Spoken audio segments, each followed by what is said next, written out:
ሃይ ሰላም ጤና ይስጥልኝ። እንዴት ናችሁ? እኔ በጣም ደህና ነኝ፣ እግዚአብሔር የተመሰገነ ይሁን። አሁን ከጂም ተመልሼ ነው። ሰንበት ነው፣ ቀኑ ደግሞ በጣም ነው ደስ የሚለው። እግዚአብሔር የተመሰገነ ይሁን። ያለንበት ሀገር አሁን ሰመር ነው። በጣም ነው አየሩ ደስ የሚለው። ወክ ለማድረግ ስፖርት ለመስራት ከቤተሰብ ጋር ኢንጆይ ለማድረግ በጣም ነው ደስ የሚለው። ይህን ሁላ ማድረግ የምንችለው ደግሞ ኢነርጂ ሲኖረን ነው፣ ጤና ሲኖረን ነው፣ ጥሩ አይነት አስተሳሰብ ሲኖረን ነው፣ ለላይፋችን ማለት ነው፣ ለምንኖርባት ምድር የሆነ ደስታ ነገር ማለት የሆነ ደስተኞች ስንሆን ለሁሉም ነገር ሁሉንም ነገር ለመስራት ኢነርጂ ይኖረናል ማለት ነው።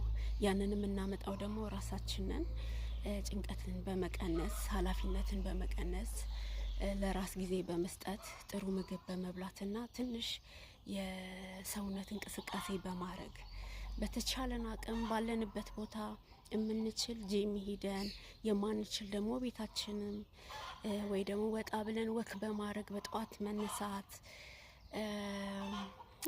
እንደዛ ነገር ማድረግ ህይወትን ጣፋጭ ያደርጋታል። እግዚአብሔር የተመሰገነ ይሁን። ችግሮቻችን በጣም ብዙዎች ናቸው፣ በጣም ብዙ ናቸው። ተቆጥረው አያልቁም ችግሮቻችን።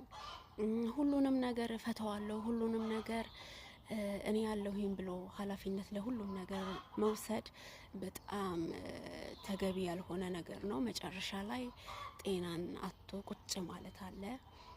ግን ምንድነው ሁሉን ማለት የራሳችን የሆነውን ነገር ማስቀደም፣ ልጆች ካሉን ልጆቻችንን፣ ትዳር ካለን ትዳራችንን ማስቀደም፣ ብዙ የቤተሰቡ ሸክምን አለመሸከም፣ ከዛ በኋላ ህይወትን ኢንጆይ ማድረግ። በተለይ በውጭ ሀገር የምንኖር ሰዎች ብዙ አይነት ጫናዎች አሉብን። በጣም ብዙ እንደ ሀገራችን አይደለም። ግን ምንድነው ያንን የሚቀንሰው? አንደኛ ጸሎት ማድረግ፣ ያው እግዚአብሔር ጋር መጠጋት ነው። ሁለተኛው ደግሞ ለኔ የጠቀመኝ ነገር ስፖርት መስራት ነው።